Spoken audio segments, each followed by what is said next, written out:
Өміріңізде қыздар болды ма? Енді әңгіме былай. Мен ер азаматпын. Сізді алдау ниетім жоқ. Еркек болған соң қыздар да болған ғой. Тойдан кейін осылай жалғаса береміз мұны? Енді әңгіме былай. Жақсы қатын болып берсеңіз, ойланып көремін. Еркектің несібесі көшеде дейді ғой. Ара-арада еркектік мәселе болып тұрса, ренжіп кетіп қалмайтын шығарсыз. Еркектік деңіз.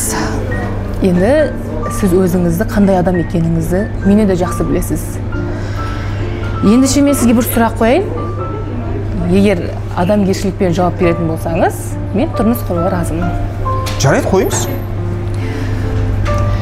Болашақта қызыңыздың қолын өзіңіз сияқты жігіт сұрап келсе, беретін бе едіңіз?